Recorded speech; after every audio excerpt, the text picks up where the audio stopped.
Biznesingizda moliyaviy muammolar, ya'ni har oyda tushum bo'ladi, lekin o'sha tushgan tushum qani, qayerga ketdi? Raqamlarda turibdi-bu, lekin real holatda yo'q. Mana shu muammo har oyda takrorlanyaptimi? Buni asosiy 5 ta sababi bor va mana shu 5 ta muammoli holatni ichiga kirib, yechimlarni berib o'taman. Videoni oxirigacha kuzating.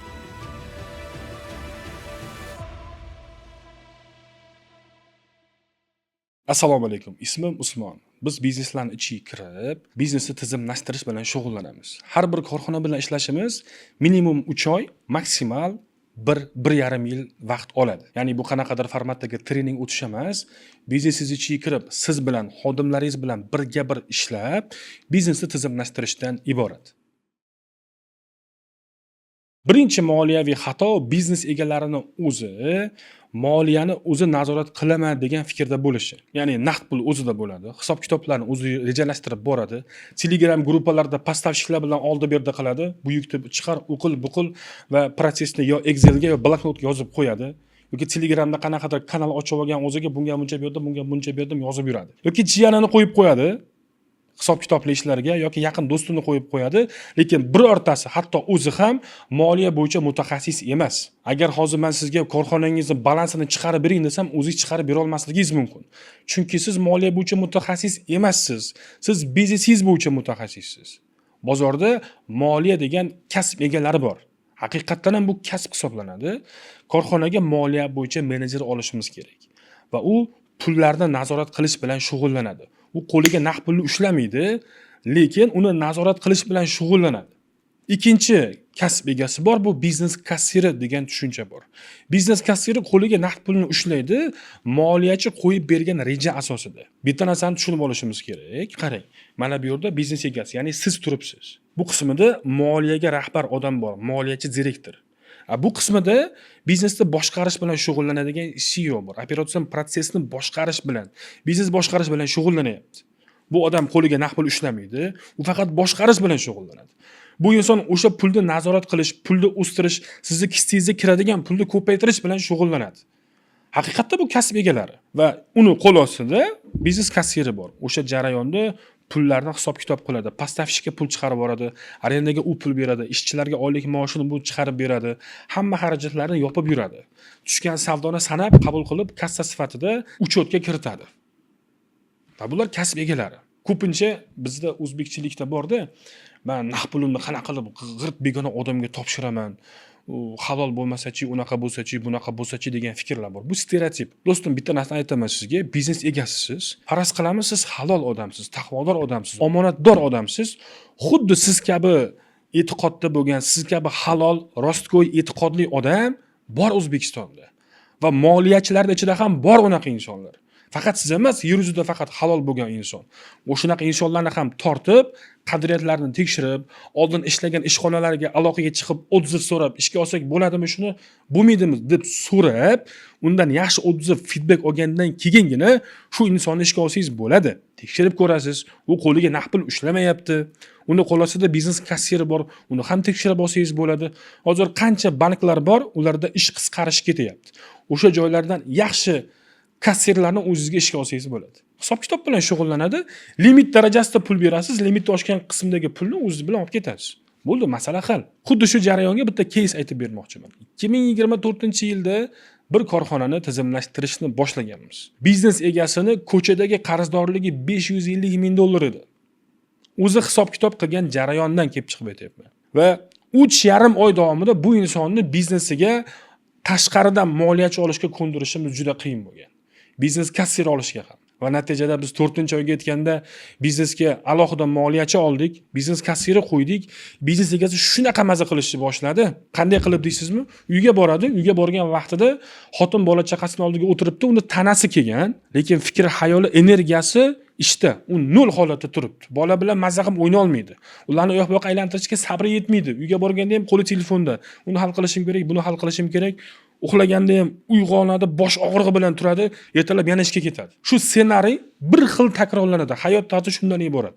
Hozir biz bitta narsani tushunishimiz kerak, buni siz juda ham yaxshi bilasiz. Pul kimda bo'lsa, bosh og'rig'i ham o'shanda bo'ladi. Uni majburiyati bor chunki. Postavщикlar bilan oldi-berdi to'xtatildi.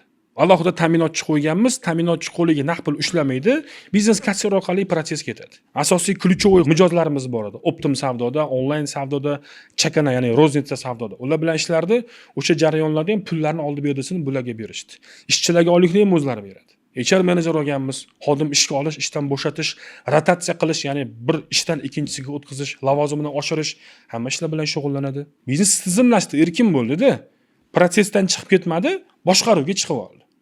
Nima demoqchiman bu bilan? Shunaqa qilsa bo'ladi, kichik o'rta biznesda ham tizimlashtirib.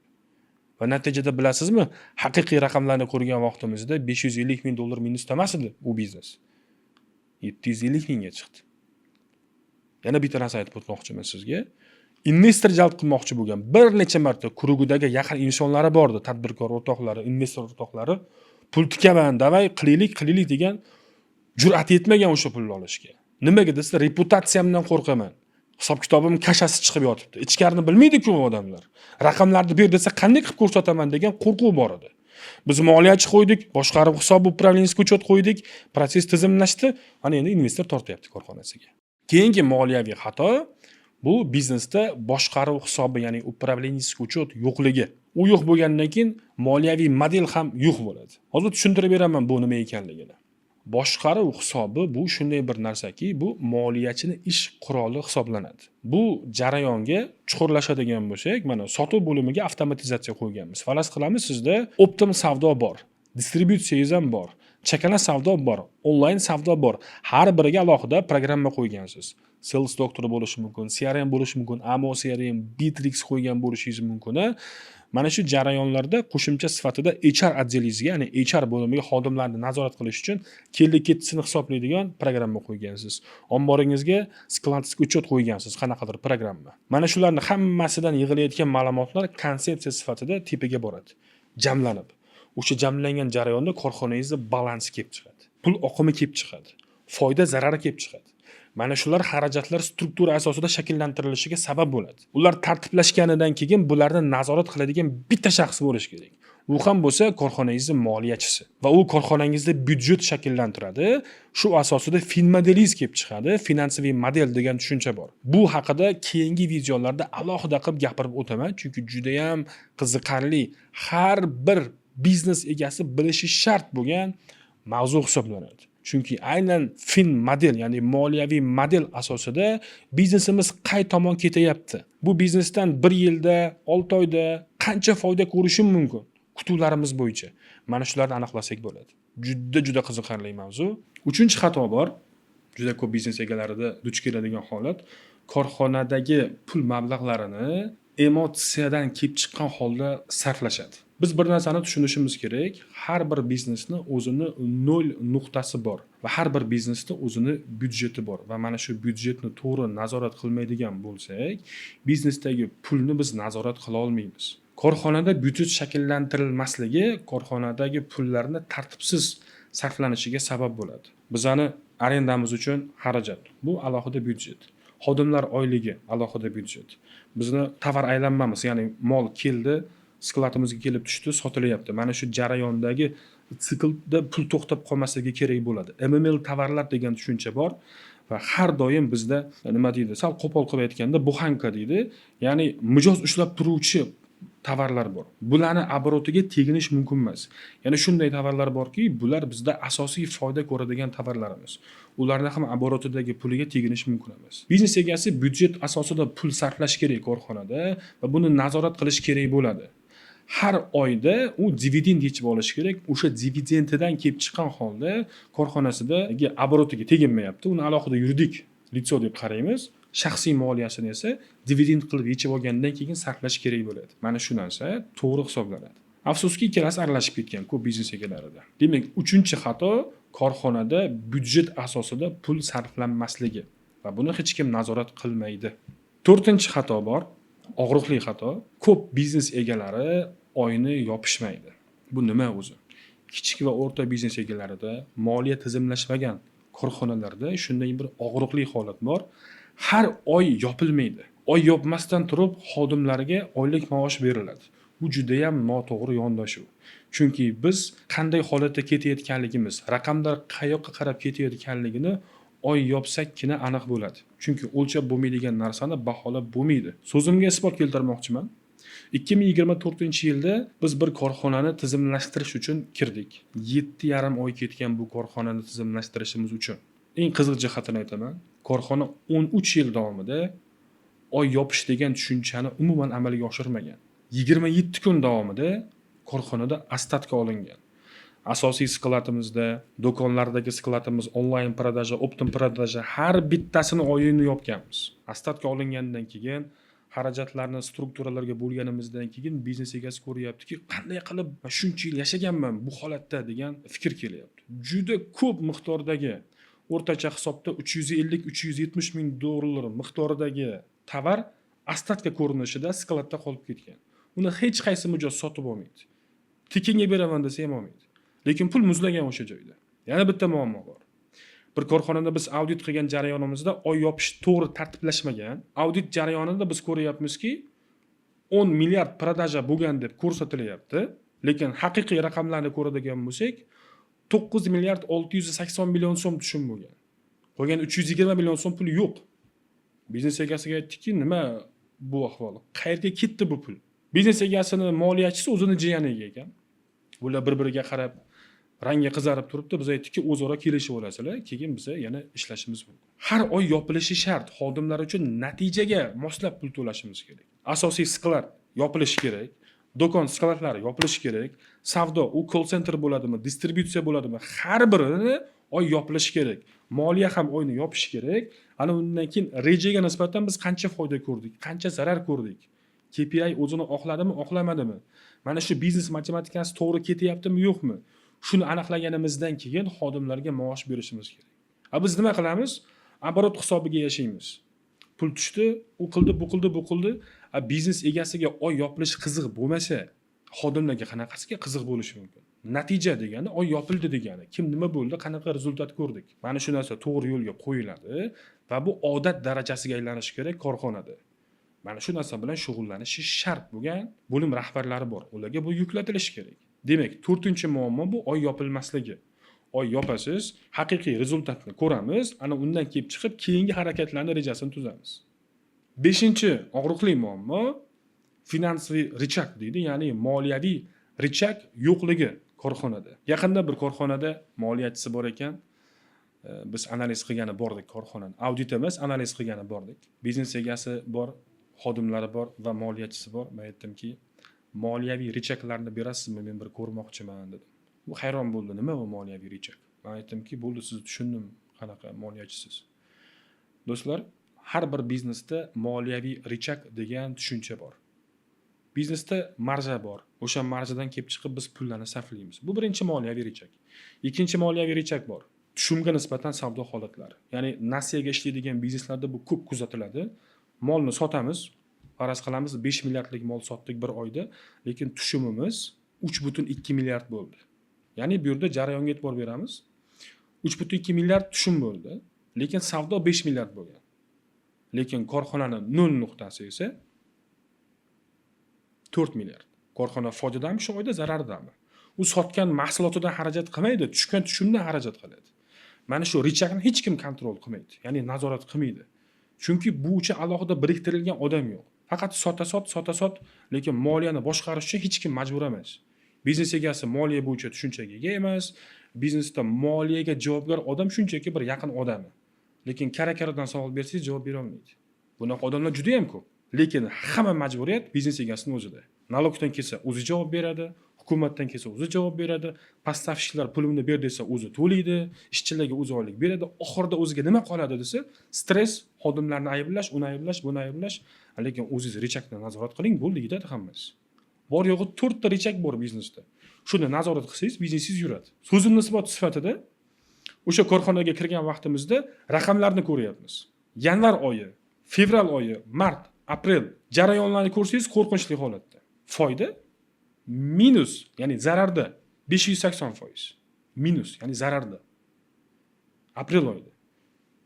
Mart oyidachi minus 256%. Va qanaqasiga bu biznesni qilish mumkin degan savol tug'iladi. Richak yo'q, lekin moliyachisi bor. Har oy $1000 to'laydi. Kerakmi shunaqa biznes? Shunchaki buni o'rganish kerak.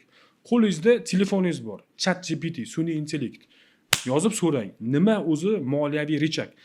Tars har biriga javob beradi. Biznesingizni haqida tanishtiring sun'iy intellektga. Meni biznesimda qanaqa rechaklar bo'lishi kerak deb so'rang. Keyin sizga ma'lumotlar beradi. Moliyada balans degan tushuncha bor. Pul oqimi, ya'ni cash flow degan tushuncha bor. P&L deydi, ya'ni foyda va zarar hisoboti degan tushuncha bor. Byudjet degan tushuncha bor. Xarajatlarni strukturaga bo'lishimiz kerak.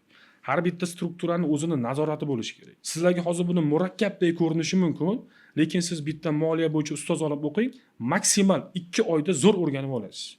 Va biznesingizda raqamlarni bitta hisobotingizda ko'rib, biznesingiz qanday holatda ketayotganligini tushunib olasiz. Bu murakkab narsa emas. Juda ham sodda narsa. Chunki biznesingizda sizdan zo'r biladigan mutaxassis yo'q. Istalgan odamni olib kelib sizni qo'ysak, biznesingizdagi jarayonni siz eng zo'r biladigan bo'lib chiqasiz. Shunchaki shu ko'nikmani o'rganib qo'yish kerak xolos. Demak, 5 ta xato haqida gaplashdik. Birinchi xato, korxonada moliya menejeri yo'q. Biznes egasi yoki falonchi moliya bilan shug'ullanadi. Kerak emas bunaqa narsa. Haqiqiy moliya bo'yicha mutaxassisni korxonangizga ishga olib kelib qo'ysangiz, u sizga karra arzonga tushadi. Chunki bu investitsiya biznes uchun. Tikkan pulingiz oborotingizdan chiqib qaytib kelyapti o'zingizga. U kistangizdan to'lamaysiz uni, biznes to'laydi unga. Ikkinchisi, korxonada boshqaruv hisobi, moliyaviy model to'g'ri shakllantirilmagan. Mana shu narsani to'g'ri yo'lga qo'yishimiz kerak. So'rang moliyachilardan, nima o'zi bu, qanday yo'lga qo'yiladi? Agar bunday qilsam biznesim o'sishiga foydasi bormi, yo'qmi? Albatta bor deydi. Shuni qiling biznesingizda. Nima qilasiz? Protsessda yuraverib, postavщикlar bilan gaplash, uni berdingmi, buni berdingmi, ishchilarga asabingizni buzib, qorin qo'yib o'rgansiz, unaqaydi, bunaqaydi, oilaga vaqt yo'q, do'stlarga vaqt yo'q, umr o'tib ketadi shu bilan. Kerakmi sizga shu? Umr o'tib ketadi. Qarasangiz, hozir 30 yoshdasiz, ertaga qarasiz 35-40 yoshdasiz, energiya ham tugagan, testosteron tushib ketgan. Umuman kerak emas bunaqa biznes qilish. Vaholanki biznes qilganlar vaqti erkin, hamma narsaga vaqt yetadi deb o'ylaydi. Xohlagan biznes egasidan so'rab ko'ring, unaqa emas. Majburiyat katta. Uchinchi moliyaviy xatolik bu korxonada byudjet yo'qligi. Byudjet asosida pul sarflanmaydi, emotsiya asosida pul sarflanadi. O'g'limni uylantirishim kerak, uni kontraktini to'lashim kerak, falonchini to'yga yordam berishim kerak, zakot chiqarishim kerak. Baraka topib ko'r, korxonangda byudjet yo'q. Balans, pul oqimi, foyda zarar to'g'ri yo'lga qo'yilmagan. Qanaqa qilib to'g'ri, birma-bir to'g'ri chiqadi zakoting? Hisoblay olmaysan uni. Byudjet asosida pul sarflanishi kerak. Bu qiyin narsa emas. Istasangiz buxgalteringiz bor. Buxgalteringizdan so'rang, korxonamda byudjet asosida pul sarflanyaptimi deng. 90% korxonalarda buxgalterlari yo'q, unaqa emas deydi. To'g'rilash kerak xolos bu narsani. Va siz dividend asosida pul yechib olishingiz kerak. Masalan, mana bu qismi korxonaning puli, bundan bu yoq qismi, deylik bu yerda 10 milliard aylanma bo'lyapti. Yechib olgan dividendingiz esa 100 million so'm. Mana shu sizning pulingiz. Mana shunga qanoat qilib yashash kerak. Bo'ldi? 4-xato oy yopmaslik. Har oyni yopishimiz kerak. Demak, biz har oyga reja qo'yamiz, sotuvga, xarajatlarga, postavщикlar bilan mol oldi berdisida hammasi nazorat asosida ketyapti. Oy yopilgandan keyin rejaga nisbatan fakt qanaqa ko'rinishda. Mana shuni balansda ushlab ketamiz. 5-moliyaviy xatolik rechaklarni bilmaslik. Har bir biznesda moliyaviy rechak individual tarzda tuziladi. Endi men sizga mana shu aytayotgan narsalarimni korxonangizda haqiqatda yo'lga qo'ysangiz, qancha sarf xarajat qilishingizni tushuntirib beraman. O'zbekiston bozorida moliya menejerlarining darajasi bor. Birinchisi bu moliyaviy operator hisoblanadi. Operator darajasidagi moliyachini Toshkent shahridagi oylik maoshi $700 dan $1000 oralig'ida bo'ladi. Viloyatda esa bu $400-700 oralig'ida bo'ladi. Ikkinchisi bor, ba'zi holatlarda agar balansingiz ko'proq protsessni, ya'ni ish hajmini o'ziga oladigan bo'lsa, $1,500 gacha chiqishi mumkin. Oylik maoshi. Analitik moliyachilar bor. Ularning oylik maoshi $1,500 dan $4,000 gacha bo'ladi. Bu biznesingizdagi holatidan kelib chiqiladi. Ish hajmidan kelib chiqiladi, mas'uliyatidan, majburiyatidan kelib chiqiladi. Moliyachi direktorlar bor. O'rtacha hisobda bular 2000 dan boshlanib ketaveradi holatiga. Shunaqa korxonalarni bilaman. Moliyachisini aqlatdagi oylik maoshi, ya'ni ofitsialniy oylik maoshini o'zi $15,000 ni tashkil qiladi. KPI'lari, bonuslaridan tashqari. Chunki har qanday moliyat tizimi to'g'ri yo'lga qo'yilgan kuchli korxonalar hech qachon moliyachisini qo'yib yubormaydi. McDonald's haqida eshitgansizlar, McDonald's darajasiga chiqishiga kim sabab bo'lgan edi? O'sha insonni o'zimidi? Ray Kroc adashmasam ismi? Yoki bo'lmasam unga tavsiya bergan moliyachimidi? O'sha moliyachi unga fin model deydi, ya'ni moliyaviy model tuzib bergan. Mana sen nimani hisobiga foyda ko'ryapsan. Mamna qilasan, biznesing o'sib ketadi degan. To'g'ri, bu qadriyatga to'g'ri kelmaydigan jarayonlar bor ichida. Lekin u o'sha moliyachisini gapiga kirib shu darajaga ko'tarilgan. O'zbekistondagi qaysi tizimlashgan va maktablashgan top brendlarni qarang, har birida moliyachisi bor. Va o'sha moliyachisi necha yillar davomida o'sha korxonada ishlaydi. Biznes egasi qo'yib yubormaydi u insonni. Biznes egasi sifatida o'z biznesingizda qaysi xatoliklarga yo'l qo'yayapsiz? Kommentariyalarni birma-bir o'qib chiqaman va har bitta kommentariyalarda eng og'riqlilardan kelib chiqib, yana video formatida javob berishga harakat qilaman. Juda ham foydali ma'lumotlar inshaalloh o'z biznesingizga qiymat beradigan, oldi qochdi gaplar bor-da, ba'zida ko'ramiz. Bezvadiy kontent deydi, ya'ni go'sht holatidagi kontent berishga harakat qilaman. Tajribamdan kelib chiqqan holda inshaalloh. Keyingi videolarimizda biznesingizni qanday qilib to'g'ri tizimlashtirish mumkin, moliyani qanday qilib tartibga solish mumkin, xodimlarni boshqarishda qanaqa recheklar bor, KPI bo'ladimi, xodimlarni boshqarishdagi instruksiyalar bo'ladimi, biznesni tizimlashtirish protsessi bo'ladimi, investor jalb qilish, skladni nazorat qilishimiz, tovar aylanmasi, tannarxni qanday to'g'ri hisoblasa bo'ladi, mana shularga oid bo'lgan, aynan biznesingizga to'g'ridan to'g'ri foyda beradigan qiymatli videolarni berishda davom etamiz. Buning uchun sizdan iltimos, bizga like bosing, kommentarda o'z fikringizni yozib qoldiring va obuna bo'lishni unutmang. Keyingi videolarda ko'rishguncha